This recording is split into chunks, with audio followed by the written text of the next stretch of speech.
রাষ্ট্রের প্রত্যেকটি স্থায়ী কেন্দ্রগুলোতে সেই আওয়ামী দোসররা বসে আছে। এদেরকে যদি উৎখাত করা না যায় তাহলে কীভাবে সুষ্ঠু একটি নির্বাচন সম্ভব?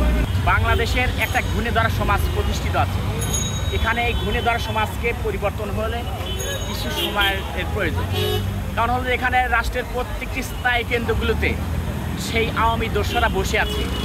এদেরকে যদি উৎখাত করা না যায় তাহলে কীভাবে সুষ্ঠু একটি নির্বাচন সম্ভব?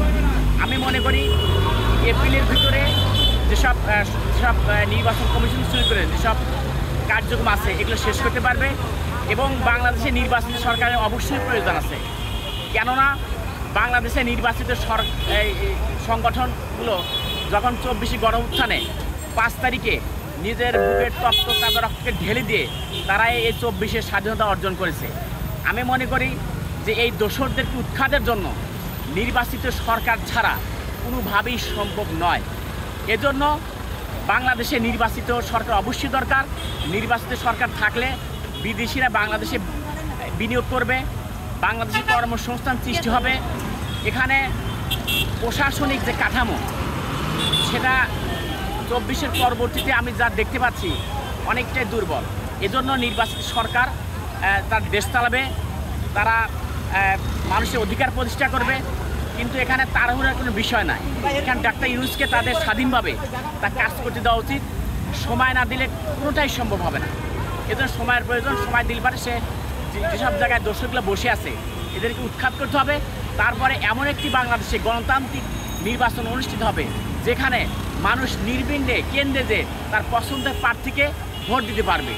এভাবে যদি তৃণমূল থেকে মানুষ ভোট দেয়, মেম্বার চেয়ারম্যান ইলেকশন, এরপরে উপজেলা, এরপর জেলা, বিভিন্ন এই তৃণমূল থেকে নির্বাচিত হয়ে যদি এই রাষ্ট্রকে গঠন করা যায় তাহলে এই রাষ্ট্র হবে সুখী সমৃদ্ধশালী একটি রাষ্ট্র, শান্তির রাষ্ট্র, যেখানে মানুষ বিচার ব্যবস্থা সঠিক বিচার পাবে, সুশাসন প্রতিষ্ঠা হবে।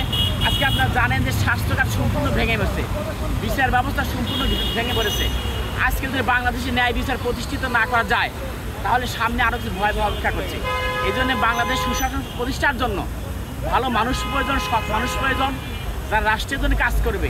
এই ধরনের মানুষকে এই রাষ্ট্রের চেয়ার বসাইতে হবে। তবে কথা বলছেন 2024 সালে 5ই আগস্টে গণঅভ্যুত্থানের মাধ্যমে যেভাবে স্বৈরাচার বিতাড়িত হয়েছে এবং পরবর্তীতে প্রশাসনিক যে কার্য, এখানে তো আমি তো আগেও বলেছি যেখানে আওয়ামী দোসররা প্রত্যেকটি জায়গায় বসে আছে। এদেরকে আপনি যতই এদের হাদিস করেন শুনান না কেন, কারণ এরা তো সেই দোসর, তাদের রক্তে মাংসে গড়া মানুষ। তারা সে আওয়ামী তাদের যে আওয়ামী চেতনা, তাদের যে আওয়ামী মমত্ববোধ সেটা ভুলতে পারছে না। এজন্য প্রয়োজন কঠোর ব্যবস্থা নিতে হবে, প্রশাসনকে ব্যবস্থা নিতে হবে এবং রাষ্ট্রের প্রত্যেকটি জায়গায় পরিবর্তন হবে। আজকে দেশে দুর্নীতির কারণে দেশে উন্নয়ন হয় না। এই দুর্নীতি মুক্তি করবে, প্রত্যেকটি জায়গায় লক্ষ লক্ষের ঘুষ দিতে হয়। সচিবালয়ে যেসব দোষীরা বসে আছে তাদেরকে বের করেন। আপনি জানেন বিগত কয়েক মাস আগে সচিবালয়ে 2 সাইড আগুন লাগছে, এখন দিচ্ছে কারা? এখানে আওয়ামী দোষরা বিভিন্নভাবে তার চেষ্টা করতেছে বাংলাদেশকে একটু অস্থিতিশীল করার জন্য, এই নিউজ সরকারকে অকার্যকর করার জন্য। কিন্তু আমি মনে করি বাংলাদেশের সেই দামাল সন্তানরা যেভাবে রাজপথে এসে বুকের তপ্ত তাদের আপনাকে ঢেলে দিয়ে স্বাধীনতা অর্জন করছে, এই স্বাধীনতা কোনোভাবেই আমরা বিলুপ্তি দেব না। ডক্টর ইউনূসকে বলতে চাই, আপনি সংস্কার করে আপনি সুষ্ঠুভাবে একটা নির্বাচন অনুষ্ঠান দিয়ে নির্বাচিত সরকারের হাতে ক্ষমতা দিয়ে আপনি সেলুট দিয়ে আপনি আপনার জায়গায় ফিরে যান। আপনাকে আমরা সবাই সম্মান করি, বাংলাদেশের মানুষ আপনাকে সম্মান করে।